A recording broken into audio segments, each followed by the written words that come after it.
Yes, now we are. Alan, congratulations on receiving your first Oscar nomination for animated short film for the film Piper. How did it feel when you got the news you'd been nominated? It's very surreal, and you feel very proud and honored to be, especially just the class that you're in. Or at least that's how I phrase it. The filmmakers that you're part of. There's been wonderful films made this year, so you're just really proud to be among them. Tell us a little bit about Piper. It was a short film that played in front of Finding Dory, I think it was. Yeah, that's correct. Right. The film actually started out not being a film. It was just an idea that I had that I was working on the side and trying to, I'm an animator, so thinking about character, and this character started to come to me, and this story kind of evolved. I felt really, I don't know if you've seen those little birds running on the shore. They're sandpipers, but the species specifically is sanderlings, and they always look like a funny character to me that I want to animate. So that's exactly what I did. When we dove into the story, and I was lucky enough to become a Pixar short, it became much more personal to me. It started to become a story about my own kids and my own fears as a parent, and I started trying, to dig out that story and be as honest as I could about that. So hopefully audiences could react to it. Right. You've been at Pixar for many years, practically since since they started making movies. I think your first Pixar credit was A Bug's Life, is it, or were you there earlier? Yeah. Or? I came here when I was from Sheridan, out of school in Canada, when I was 21. I've been here, 20 years now. And you've worked on a lot of their great movies like Monsters, Inc., Finding Nemo, Incredibles, Wall-E, Brave. I'm old, yes. Who's your boy? Well, you can give us give us some insight into the Pixar animation factory. Yeah, you know what it is, when it's exactly the opposite. You've been working with people for that long. It's not a factor. They're really close to you. They're personal, and you've watched artists say personal things their whole career. And when you get a chance to do a short, in the back of my mind, I'm thinking of the Andrew Stantons and the Brad Birds and the other folks that I don't feel I'm in their league at all. But you're remembering the mentorship of when you're making a film, not to just rely on technology, or not to rely on what you thought would be cool, but say it as an artist this is your one chance, and say it as honest as you can and as personal as you can. So I took that really to heart, and I felt like it guided me through this picture. So when it came to creating the world, talk a little bit about that. Sure. This could just be a limitation of me being a first-time director. I came the way I approach animation. It came from character first, and the world built around it. I think sometimes the look is seen as something separate, and I always find that's a mistake. It came from the emotional aspects of the story. And even the nest here, what we're talking about now, is just about, I wanted to set up that it was a very safe environment. And when you grow up, sometimes it changes and suddenly it's not. So it meant color and painting and staying really loose, but really coming from character first and from a story place, and all the rest kind of will take hold and be right because it's being supported by the right thing. So then who was the character of Piper, the little bird? She was, what it came from is really a story of my own worries as a parent, that as a kid, I want my kids to grow up and tackle their own problems on their own. So I love this dynamic of this bird that has to eat, has no choice but to go to the ocean and eat, but this wave keeps scaring you back. And that's how life is. And what I wanted her to learn was, you're more resilient than you give yourself credit for. And I want to be the parent that allows my kids to grow up and not have them learn it my way, but their own way.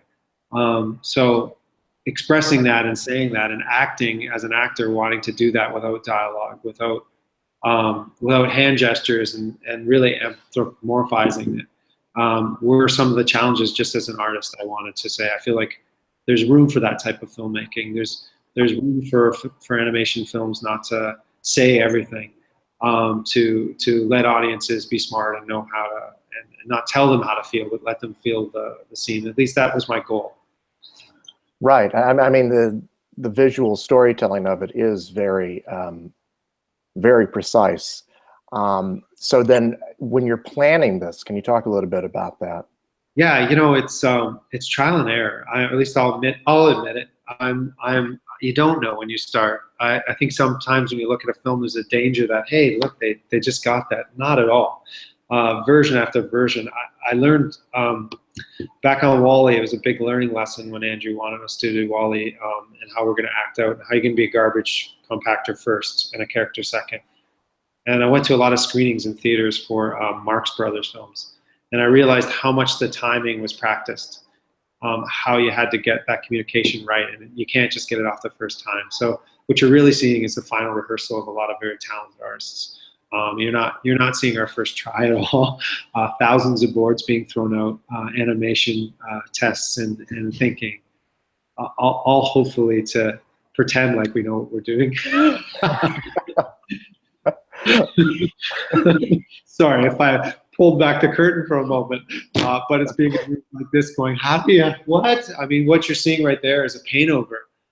That bird did not look what we wanted. And I was talking to Jason Deemer, the production designer, and we just did a painting on top and said, how do we get here? And we just talk about how can we get here and just surround ourselves with what we're hoping the movie will feel like. But that was a year and a half of not getting there, including the eyes. I was really adamant that I could be expressive and I could act out without the looking around. And I felt like animators are like, are you kidding me? I got no hands to dialogue, and now I can't, I might not be able to see eye direction. But to me, that's what I was hoping. When you give constraints, you come up with new ideas. And I was hoping that there would be something refreshing there we could be able to solve if we didn't have anything to lean on in a way. Well, the attention to detail is so great in the movie. Even I was just watching it again recently because I hadn't seen it since it played in the summertime. But even the little grains of sand are very intricately designed. Can you talk about the difficulty of that? Committing an obsession, and it's like dangerous. It's like, okay, we're crazy. Some of those a lot of those are hand placed. I mean, even between meetings, I'd run down and drop a couple sand grains on a foot. A lot of my reference on this film was classical painting and that visual language. And if you go to a museum, and anybody who's interested in animation and storytelling, I'm always struck about how much storytelling can happen in a single image, and what the composition has to do to be able to feel that. So everything from the hills and the mountains and the sand all being resculpted just for one frame. But then it leads you down a very obsessive road of placing sand grains, literally, so that we can say exactly the right emotional thing and really get scale. Yeah, it's a lot of painting, a lot of drawovers, a lot of messy, scribbly kind of things of artists doing what artists do. It's, but I guess I love that aspect of it. I love that the placement of the hair or the feathers in the back of her head was like, to me, a kid waking up with messy hair and being part of their personality. I was always looking for personality in everything, including it in the waves. So the wave timing is not exactly the timing of a realistic wave. It's actually caricatured. It was literally a hand-drawn line to start out with beautiful effects artists doing remarkable stuff on top and even reinventing. But it always had to start from a place of pure character and emotion for storytelling. And it's a very vibrant color palette that you work with as well. Can you talk a bit about that and why it suited the material? It came from that emotional place of being on these beaches in Northern California, freezing at 5 a.m., waiting for the sun to come up to take photos with everybody on the crew. And I was wondering if I was going to get a mutiny at some points, but we were all just feeling that out. What does it feel to be on a beach? It's a big rule not to just rely on internet content to understand something. It meant searching and learning these birds and trying to pull out their personality and making it personal, I guess, and specific. And how cold it felt to be at that beach, and wow, the sand there. And the color palette comes from a very emotional place, and all the credit is to the production designer, Jason Deemer. I wanted this, I wanted it to be harsh. We looked at Lawrence of Arabia and films like that for midday, and we went out to the beach at midday, and that's the exact emotional pivot point. Sorry if I'm getting nerdy, of when it's the worst for that character. How does it feel to be the best? So, and for them to succeed, and what, you know, even camera language, the closest we're ever to Piper's at her epiphany moment underwater, and every single camera is never as close as that one moment. So it meant a lot of, I think, hard work, but hopefully no one notices it. You know, the best compliment is when people say that Piper's, it's a very simple story and I really like it and I just believe in the character. I'm always like, great, you're not seeing all the nuts and bolts and all the problems behind the curtain. Right. I feel I should ask, since you know, there's a couple of photos behind you about the little crab friend who comes in. And where did that come from? That came from a place of my own kids. And, you know, there's a character here that's got to learn something. She's got to learn how to tackle her fears. I think the obvious thing is to have the parents. There are adults everywhere. Why don't they teach them? But my experience as a parent was, you know, the way I saw it was, when a kid falls off a swing and he gets his knees dirty, you know, a parent can say, hey, get back up. But my kids would look at me and go, no way, I'm not doing that again.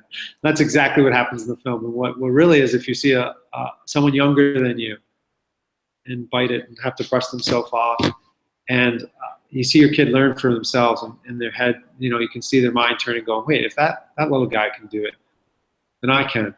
So I had to come up with who's smaller than a little sandpiper.